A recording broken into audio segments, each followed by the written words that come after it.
They say success is loud, but heartbreak has an echo.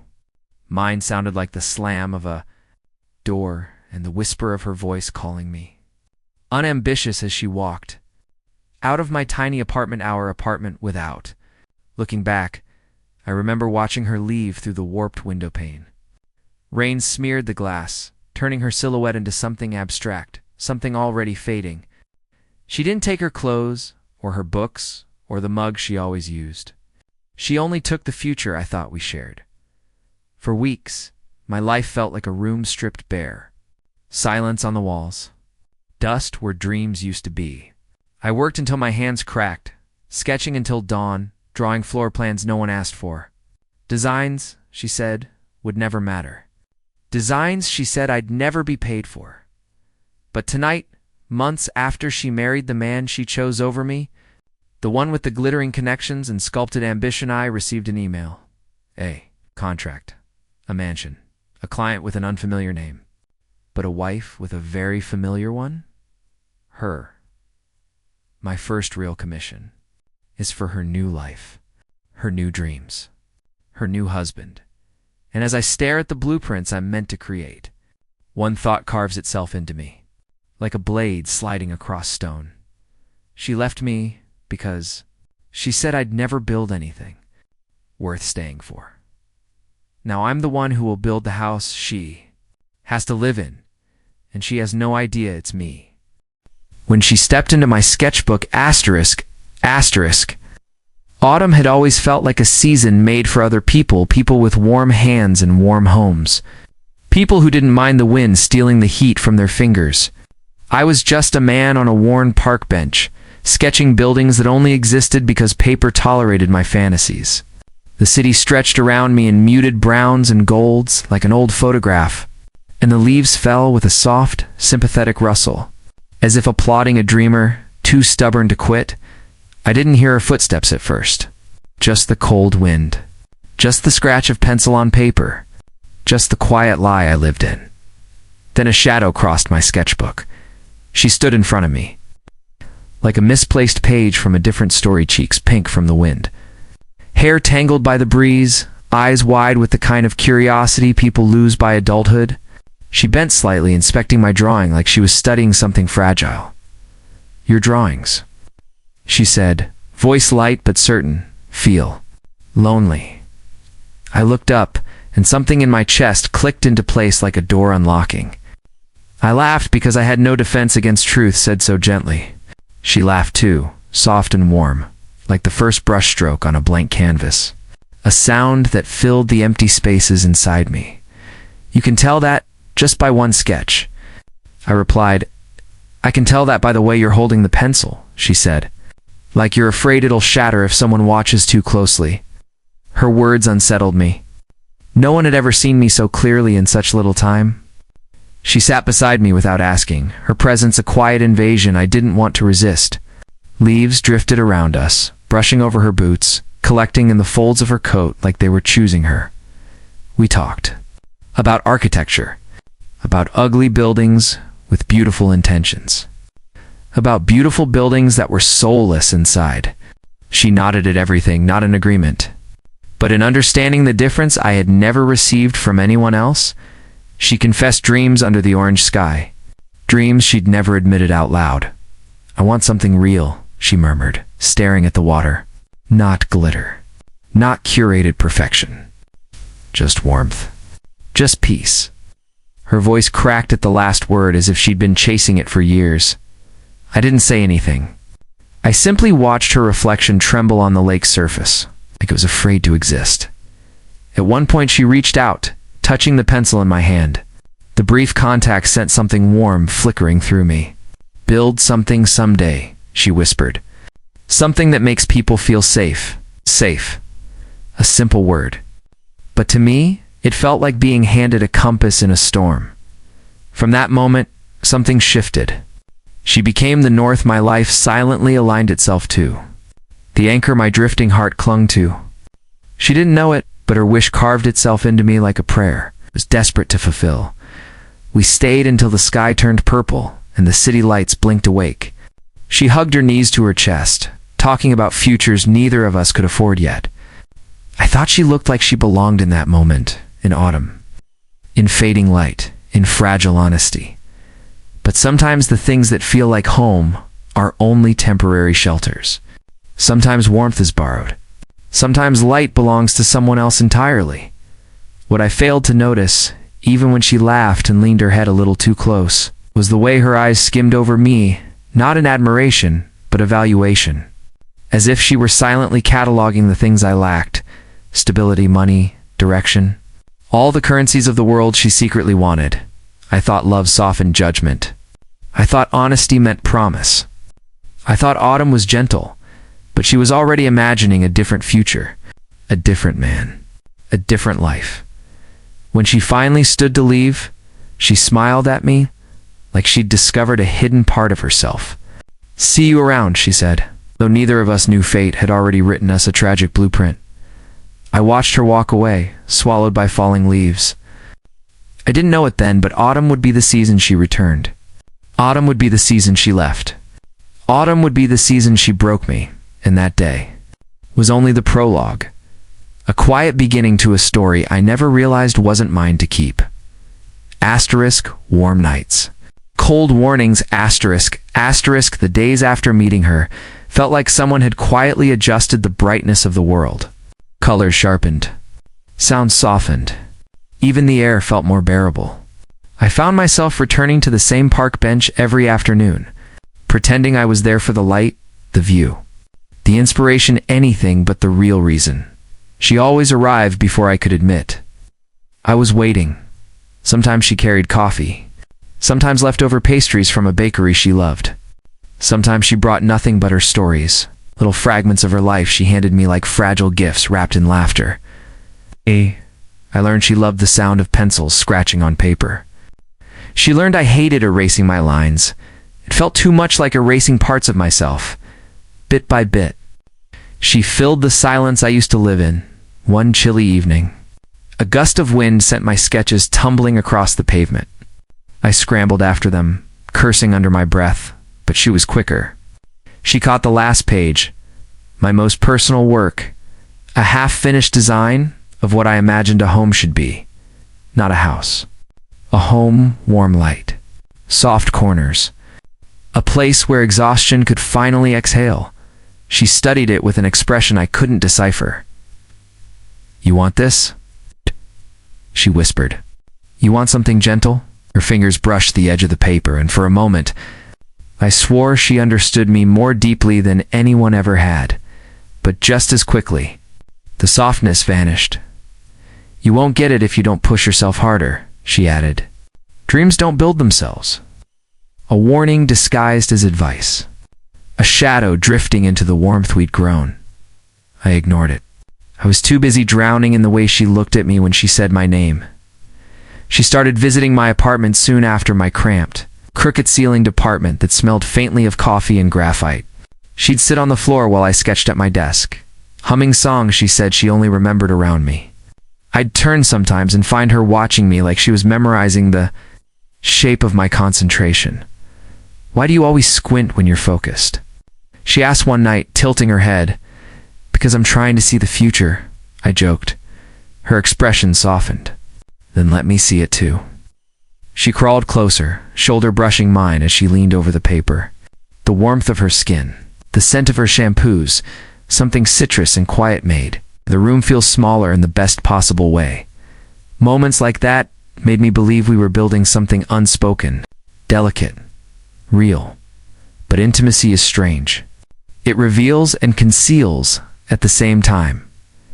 One evening, I found her standing by my window, staring out at the city lights scattered like lost stars.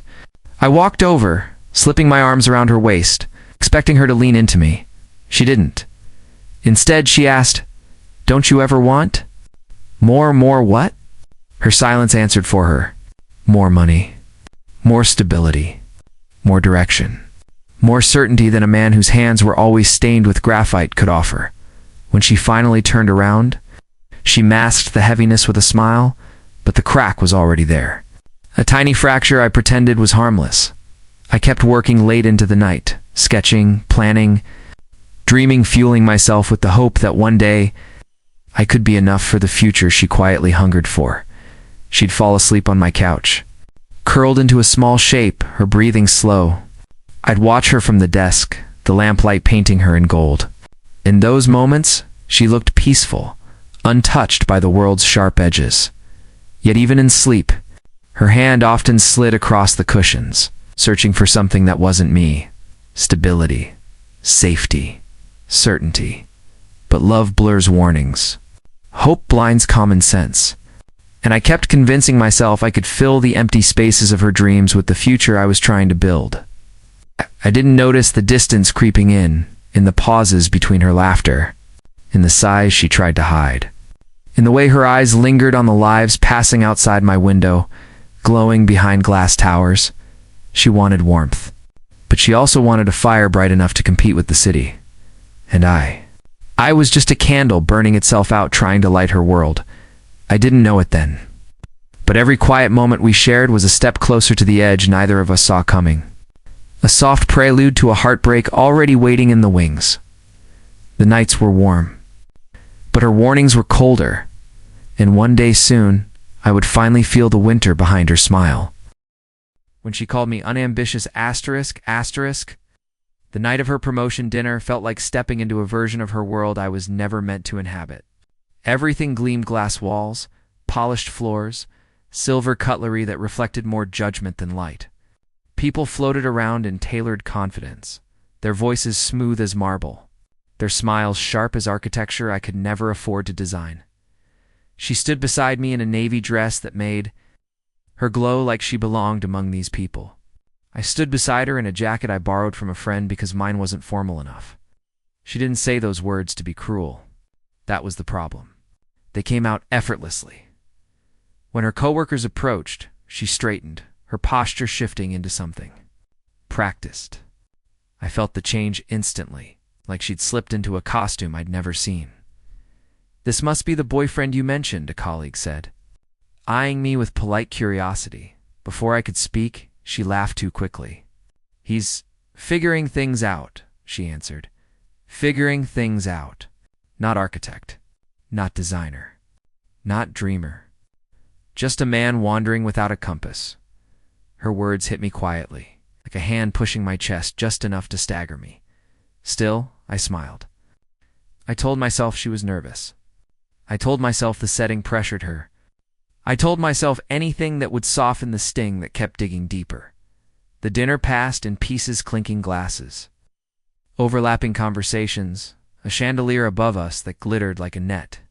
I kept tracing the stem of my wine glass, grounding myself in a room that felt too big for me. Her new manager, a man with immaculate posture and a smile that didn't quite reach his eyes, asked her, "So when's he planning to get licensed?" "Architecture is competitive," she laughed again. But this time, it wasn't nervous. It was dismissive. A tone sharp enough to cut the strings holding me together. "He's passionate," she said. "But, not everyone needs to be ambitious." The table erupted in soft chuckles, and I felt something break in me, not loudly, not violently, but with the quiet precision of a hairline fracture finally giving way. I set my fork down. The room felt too warm, too bright, too loud. "Is that what you think of me?" I asked, but my voice was barely above a whisper. She didn't meet my eyes. She didn't need to. The answer had already been carved into the air between us. Then her coworker, him, the man she would later choose, leaned back with a smug grin. "Ambition is attractive. Hard to build a future with someone who lacks it." Lacks it. I waited for her to defend me, to say anything, to throw me even the smallest lifeline. She didn't. Instead, she looked at Mirelli, looked hand. Whatever softness she once carried vanished behind calculation. That's the problem. She said clearly, as if rehearsed, "He doesn't have any." A hush fell around the table. The chandeliers above blurred. My heart stuttered, like it had forgotten its rhythm. I stood before anyone could pretend to sympathize. "I'll leave first," I said. She didn't reach for me. Didn't call after me? Didn't even pretend to regret it as I stepped out into the cold night. The city lights flickered through the tears I refused to shed. The door closed behind me, muffling the laughter I once thought she hated. Now she stood among it like she had never belonged anywhere else. I walked blocks without direction, the wind biting my face, my hands shaking from more than just the temperature. By the time I reached my apartment, her words were still echoing. He doesn't have any. Not ambition. Not direction. Not value. A judgment. A verdict. A quiet execution. We didn't argue afterward. There was nothing left to argue for. She didn't return to my apartment. She didn't call. She didn't send a message. The next week, her social media declared her engagement to the man who smirked at my dreams, to the ambition she once claimed she didn't need, to the life she believed I could never give her. And I realized then, with a grief so clean it felt surgical, she hadn't broken up with me that night. She had simply announced her final decision, and the man who walked out of that dinner wasn't just heartbroken, he was erased. Asterisk silence. Dust and empty frames, asterisk asterisk. The days after the dinner blurred into a gray smear. I couldn't separate into ours. Morning and night looked the same. My apartment once cluttered with sketches and coffee mugs, and the faint echo of her laughter felt hollow. Like someone had scooped the center out of my life and left only the shell. She didn't come back for her things. She didn't call. She didn't leave a note on the counter or a message on the floor where her shoes used to rest. She left absence. She left silence. And silence is the loudest weapon I've ever known. I kept replaying that night, trying to understand where I had lost her. Had it been in the way I dreamed too loudly or too quietly? Had she already drifted away while lying on my couch, eyes closed but fingers twitching for something else? Something bigger? Something I wasn't? On the third day, I tried to work. I sat at my desk hour. Desk hand sharpened a pencil. The shavings curled onto the table like tiny, discarded versions of myself. I started drawing a doorway, then a window, then a corner of a room. But every line collapsed into the next until the entire page was nothing but frantic scribbles. My hands wouldn't stop shaking. It felt like my talent was leaking out of me, drip by drip, leaving nothing but the memory of what I once hoped to be. That was when I noticed her mug still sitting on the table. A small chipped ceramic thing she'd bought at a flea market, saying it felt like a cup that understood imperfect people. I picked it up. Her scent wasn't there anymore. Just cold ceramic. Just emptiness pretending to be a memory. I placed it back down gently, like touching it too hard would shatter the last piece of her I'd left. The next week, I forced myself outside for groceries. When I passed a digital billboard showing engagement announcements from high-profile couples, her face flashed across the screen, radiant, polished, edited to perfection. Her fiancé stood beside her like a man carved from wealth and certainty. They looked perfect, perfectly matched, perfectly aligned, perfectly out of my world. The bag of groceries slipped from my hand. Apples rolled onto the street, bumping against the curb like small heartbeats fleeing the scene. I went home and didn't turn on the lights. Darkness suited me then. It hid my shaking. It disguised the fact that I had become a man who couldn't breathe without. Remembering the humiliation in her eyes, days turned into weeks. Dust settled on my drafting table. My sketches curled at the edges. The plants she brought over wilted one leaf at a time, as if grieving too. I tried lifting a pencil again just once, but the moment I touched paper, I heard her voice in my mind, soft but cutting. Dreams don't build themselves. Not everyone needs to be ambitious. He doesn't have any. Each sentence was a blow. Each blow hollowed me deeper. I dropped the pencil. It rolled off the desk and landed on the floor with a sound too small to matter. Nights were the worst. That was when the ghosts came. The ghost of her warmth. The ghost of her hand on my cheek. The ghost of a future we once whispered into existence like a fragile spell. I kept seeing her sitting on my couch with her knees pulled up, humming quietly. I kept hearing her laugh, the soft one she used only with me. I kept feeling her fingertips brushing my jaw in the half-light of early morning. But ghosts don't stay. They fade.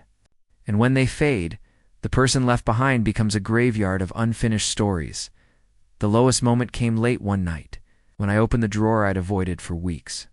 Inside was the ring, simple, silver, chosen with hands shaking from hope. I picked it up and held it between my fingers. The metal felt cold, colder than the autumn wind that carried her into my life, colder than the winter she left inside me. I sat on the floor with my back against the desk, ring in hand, breathing like each inhale was a negotiation with pain. That was the moment I realized something painful but necessary. She hadn't just left me. She hadn't just humiliated me.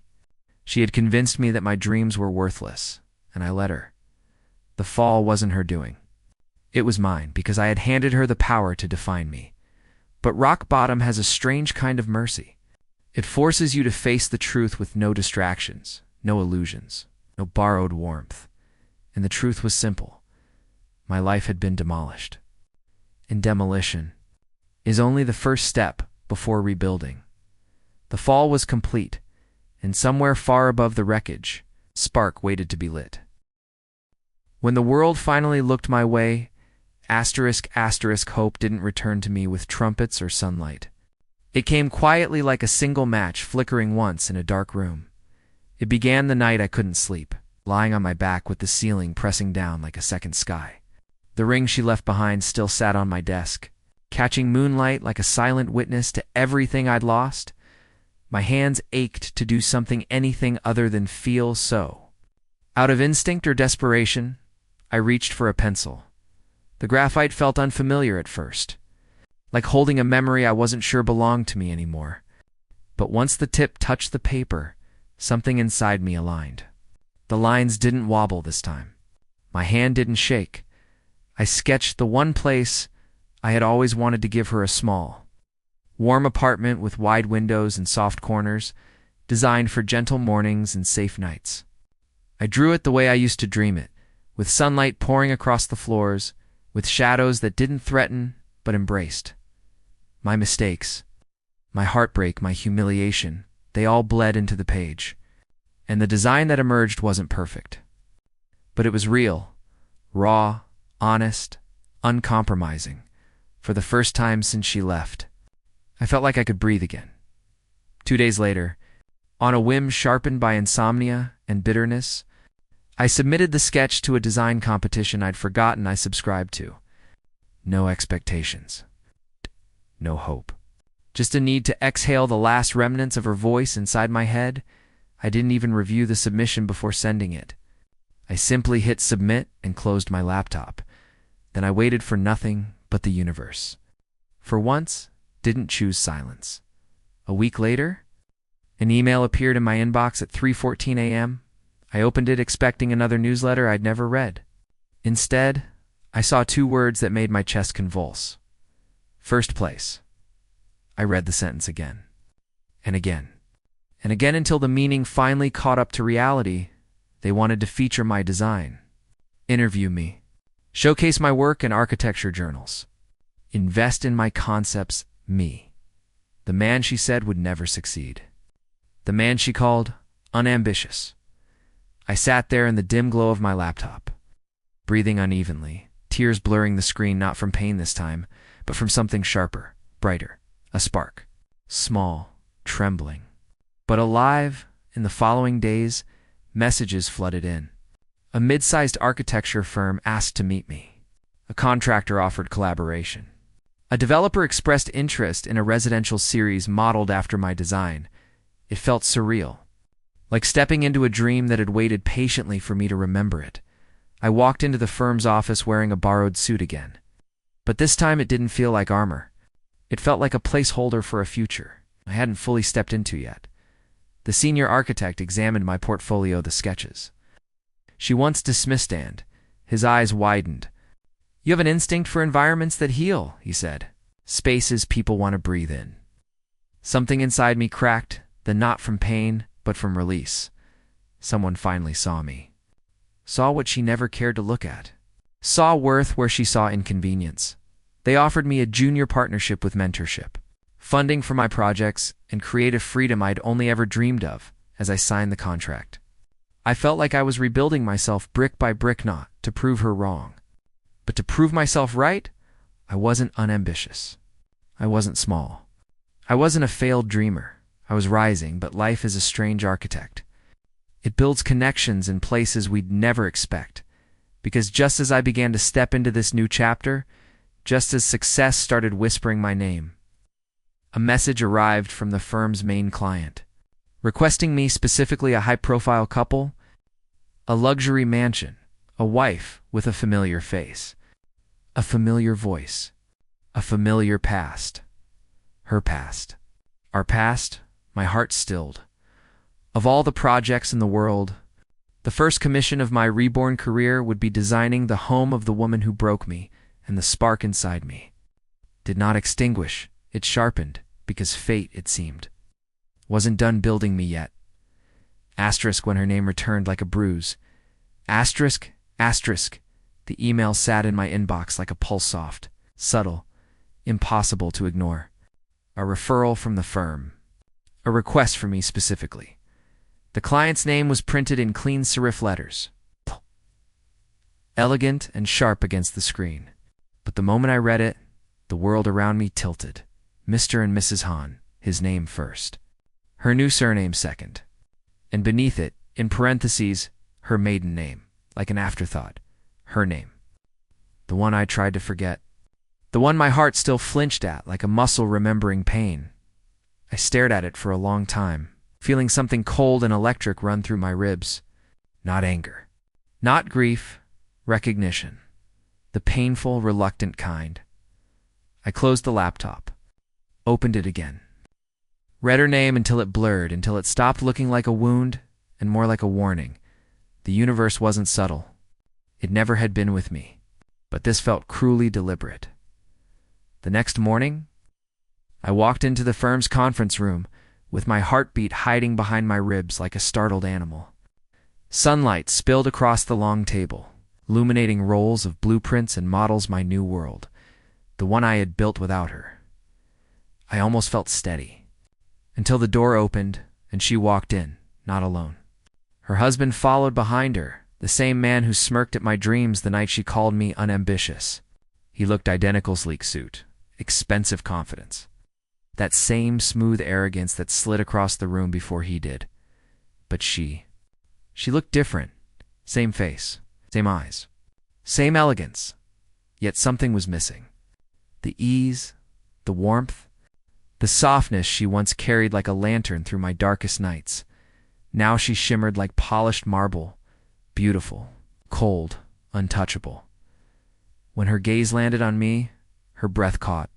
Just for a second. Just long enough. I stood, spine straight, voice steady. Welcome. Her husband introduced himself as if he hadn't helped tear me down. As if he hadn't smirked while she agreed, he extended his hand. I shook it. His grip was firm. Mine was firmer. We've requested you, he said, because we heard you're the next rising star. For a moment, it didn't register. Then the truth slid into place. They didn't ask for me by chance. They wanted the man she left behind. The man she outgrew. The man she dismissed. And now I was someone worth hiring. The realization wasn't bitter. It was quiet, deep, a calm tide rising. We want a modern mansion, he continued. Minimalistic, yet grand. Something that makes a statement, I nodded. Of course, I'll prepare initial concepts. She hadn't spoken yet. She stood beside him like a ghost trapped in daylight, emotion flickering behind her polished composure. When the meeting ended, I gathered the documents with steady hands, until I felt her presence behind me. You're doing well? She said softly. I didn't turn. Not immediately. Her voice was almost unrecognizable in Lertler, hesitant, missing the sharpness she used so easily before. When I finally faced her, she looked smaller than I remembered. Less certain. Congratulations, she said. But her eyes said something else. Something tangled. Something she wasn't ready to name. Thank you, I answered. Your project will be handled professionally. A flicker of something regret. Gratitude. Crossed her face. It vanished as quickly as it appeared. She nodded, but her lips pressed into a tight line. I didn't know they would assign you. I held her gaze. No, I said. You didn't? Silence stretched between us, heavy, suspended like a bridge built halfway and abandoned. Then her husband called her from the hallway, his voice echoing with ownership. She flinched, a small movement, barely noticeable, but I saw it. For the first time, she looked like the one afraid of being seen, of being known, of being exposed. She turned to leave, pausing at the doorway. "You've changed?" she whispered, though she didn't look back. I exhaled slowly. "Maybe," I said. "Or maybe you just never looked long enough." The door closed behind her. I was left standing in the conference room, the blueprints breathing quietly around me. I thought seeing her again would weaken me, shatter me, undo me. But instead, something unexpected happened. I stood taller. Because this wasn't the story of the man she left behind. This was the story of the man she came back to hire. And somewhere deep inside, the architecture of my revenge began to rise, not loud, not cruel, but precise, a quiet blueprint of justice finally taking shape. When she stepped back into the spaces I built, the first site visit was scheduled for the following week. I told myself it was just another project, another structure to design, another set of walls that needed purpose. But when I arrived, blueprint tubes under my arm, I felt a strange stillness settle in my chest, like the world was holding its breath, waiting for something to crack. The land stretched wide, an empty canvas of earth and wind, the kind of place where sound traveled far and silence traveled farther. The contractor waved at me as I approached, but my eyes drifted to the sleek black car that rolled up behind him. She stepped out first. Her hair was swept back, her dress flowing in the breeze like she was made of something both fragile and stubborn. She shielded her eyes with her hand as if the sun was too bright, or maybe the world without eyes was too harsh. Her husband followed behind her, already on the phone, already annoyed at something that didn't matter. She saw me, and something in her posture softened, just a fraction. Just enough to remind me she wasn't always marble. "Can we see the initial concept?" she asked when her husband wandered away toward the contractor. Her voice was steadier this time, but not cold, not polished, human. I unrolled the blueprints on the temporary table, the wind tugging at the corners like curious fingers. She stepped closer, too close, close enough that I could smell the faint trace of the perfume I once bought her for her. Birthday, the one she said, smelled like quiet mornings. Quiet mornings she now shared with another man. She traced a finger along one of the foundation lines. "These feel familiar." "They're not," I said. But she wasn't wrong. I had designed safety, warmth, space that didn't suffocate, the very thing she once asked me to build. Her eyes flicked up to meet mine. "You used to draw spaces like this." I shrugged. "People evolve." Her gaze held mine steady, searching. "And do you feel evolved?" "Yes," I said. "Do you?" Her expression cracked. Only for a heartbeat. But it was enough. She looked away, pretending to study another sketch. A gust of wind lifted the edge of the blueprint, and she held it down gently, fingertips trembling. She wasn't wearing her wedding ring, I noticed.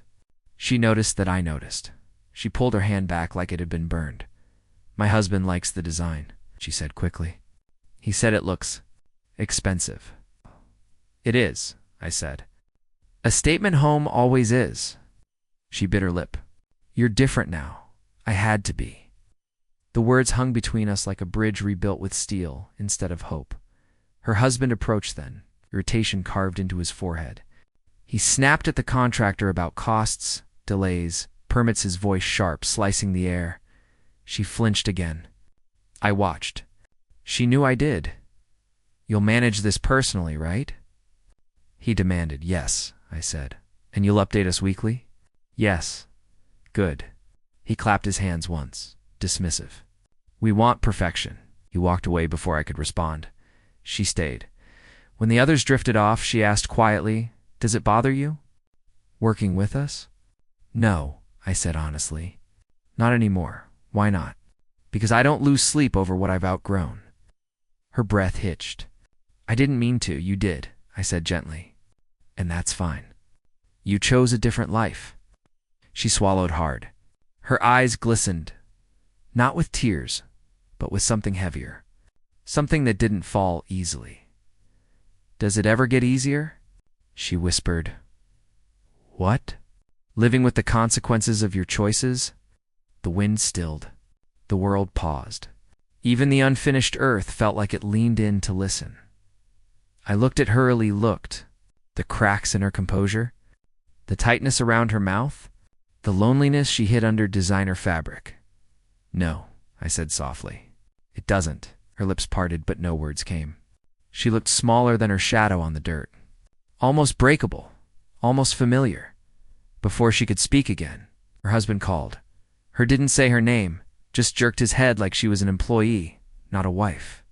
She straightened, mask on, voice steady, but her eyes lingered on mine for a moment too long. Then she walked back to him. I watched them from a distance, him talking, her nodding. Her fingers curled into a fist like she was holding on to something that wanted to escape, and I realized something with a slow, painful clarity. The woman I once loved had returned. Not because she wanted me, but because life had led her back to the spaces. I was finally strong enough to build without her, and the return was only the beginning. Asterisk, when their walls began to fall. Before the house was even built, asterisk, the mansion's skeleton began rising steel beams, slicing into the sky like the ribs of something enormous waking from the earth. Every week I came to oversee the progress. And every week the cracks between them, the cracks between her and him widened. I didn't look for them. I didn't need to. They were loud. The first fracture appeared during a budget meeting. He arrived late, sunglasses still on, irritation rolling off him like heat. She trailed behind, eyes hollow in a way I hadn't seen before. Not tired, drained. Like something inside her was evaporating slowly, day by day. "We need to cut costs," he snapped, before even greeting anyone. "This foundation is excessive." "It's necessary," I said. "Without it, the house won't be stable." He scoffed. "It's a house, not a monument." She spoke then, soft but firm. "I want it stable." He whipped toward her. "You don't even understand the plans." Her shoulders tensed. Not visibly, but enough. "I understand enough," she whispered. His laugh was sharp, dismissive. "Leave the decisions to people who know what they're doing." Something in me recoiled at that tone. I'd heard it before, only once. From her when she described me as unambitious, but now the blade was pointed at. I placed the blueprint down carefully. "The foundation stays. If you cut it, I won't attach my name to the project." His jaw tightened. He hated that. That I could say no. That I could walk away. She looked at me, then really looked in. I saw something flicker in her eyes, relief. A few days later, no entourage. No husband. No clipped designer heels, just flats, worn at the edges. Like she rushed out of the house, she found me sketches spread across the hood of my car, the headlights illuminating lines and shadows. "Do you have a moment?" she asked. I didn't want to. I should have walked away. I should have protected myself from the familiarity in her voice, but I nodded. She studied the evolving structure, its beams, its scaffolding, its bare bones reaching upward, and wrapped her arms around herself as if the wind had claws. "This house," she murmured. "It feels cold." "It's only the frame," I said. "Warmth comes later." Her breath shuddered. "Does it?" I looked at her profile, the tension around her eyes, the way she stared at the unfinished mansion like it held both her future and her punishment. "What's happening?" I asked before I could stop myself. She didn't answer at first. Then, "He doesn't like when I disagree," she said quietly. "About anything. Even small things." Her voice was a confession made to the wind, not to me. "And when I speak up, he says I'm ungrateful, or dramatic, or—" She swallowed. Too much trouble. A familiar ache spread through my chest, not longing, not nostalgia. Recognition. I hated that I could still read her so easily. I hated that her pain still found its way under my ribs. but I hated even more the truth that settled between us. She had traded me for a future that treated her exactly the way she feared I would. He wasn't like that at first, she whispered. People rarely are. What do you want me to say? I asked softly. She looked up at me then, eyes glassy with something unshed. Nothing. I just needed to hear my voice out loud. Her fingers brushed a beam, tracing rusted metal like it was a memory. This won't feel like home, she said. Not to him. Not to me. Then why build it? I asked. She closed her eyes. Because it's too late to unchoose things. The wind moved her hair across her face. I wanted to tuck it behind her ear. I didn't. I made my choice, she whispered, and now I have to live with it. I said nothing. Because there was nothing to say, she looked at me again, the pain unmasked now, naked and trembling. Do you ever hate me? She asked. The question pierced me. She deserved an answer sharp enough to make her bleed. But all I said was, no, I don't hate what I survived. Her breath broke. Just once, barely audible, but real. And that's when I understood she wasn't coming back to reclaim me. She was coming back because her life was cracking apart, and the only spaces she felt safe in were the ones I built. Even if they weren't hers anymore. The mansion creaked in the wind, its unfinished bones groaning like something ancient waking. And so were we. Not in love. Not reunited, but standing in the rubble of choices she couldn't undo and growth she could no longer outrun. When her marriage shattered in front of the house I was building, the breaking point didn't arrive like thunder. It arrived quietly like hairline cracks spreading through glass until the whole pane trembled. Waiting for the slightest touch to shatter. It was a Tuesday. Gray sky, soft rain, the kind that made the construction site smell like wet earth and cold metal. I walked the perimeter with the contractor, checking drainage lines and storm-proofing the foundation then. I heard shouting, his shouting, her husband's voice carried across the half-built mansion sharp. Ugly, desperate to dominate the air. The kind of voice used to intimidate, not communicate. I turned the corner.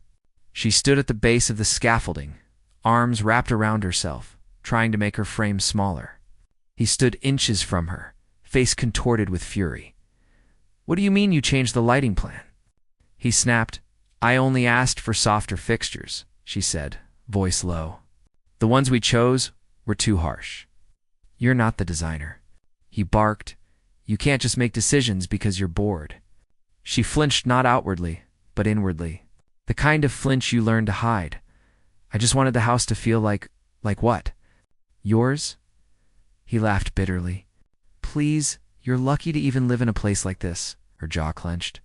I thought it was our house. It's my house, he corrected, jabbing a finger toward his chest. My money, my contract, my name on the deed. He stopped when he noticed me approaching. The air changed, thickened, darkened. She turned to eyes widening when she saw me. Not with hope, but with the fragile relief of someone caught in a nightmare. Suddenly seeing another witness, her husband's posture shifted instantly.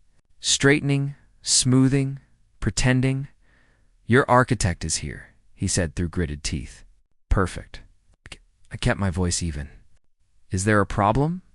Yes, he snapped. She's meddling in things she doesn't understand. Her eyes sank to the ground. I inhaled slowly, carefully, because I could feel something volcanic rising in my ribs. The lighting plan is flexible, I said calmly. He scoffed. She doesn't know anything about architecture. She's always making everything harder. I turned to her, not him. Tell me what you want changed. The smallest breath escaped her, like she hadn't expected someone to ask. She swallowed. I wanted the hallway lights warmer, not white and clinical. That's easy, I said. We can do that. Her husband exploded. You can't keep giving her control. She needs to learn her place. Her place. Her place. The words detonated inside me. Before I could speak, she whispered, please, not here. He ignored her. I'm done pretending she has taste or vision or stop. The word left my mouth before I realized it. cold, sharp, final. They both looked at me. "She is your partner," I said, "not your property." Her husband's face turned red. "You don't get to tell me?" she asked for warmth. I said, "That's not chaos. That's preference." "She should be grateful I let her enough," she whispered. It was the quietest sound on the site. But it cut through everything. He turned to her. "What did you say?" She lifted her chin, slightly, barely, but enough that I saw a spark reigniting behind her eyes. A spark I remembered. A spark she used to wear like armor. I said, "Enough," she repeated. He stepped toward her. Too close. Too threatening. I moved without thinking, stepping between them just enough to shift the air, not enough to start a fight. "Back up," I said quietly. "Or what?" He sneered. I didn't answer. I didn't need to, because she did. Her voice broke. Not from weakness, from release. "I'm done," she whispered. He froze. Rain fell between them like a curtain. "You're overreacting," he said. "Stop embarrassing yourself." She shook her head, tears mixing with rain. "No, I've been silent long enough." He reached for her arm. She stepped back. He looked at me. At the unfinished mansion, towering behind us like a silent judge, "After everything I've given you," he started. She cut him off. With a voice I barely recognized, sharp and steady, "You gave me a prison." Even the rain softened, as if listening.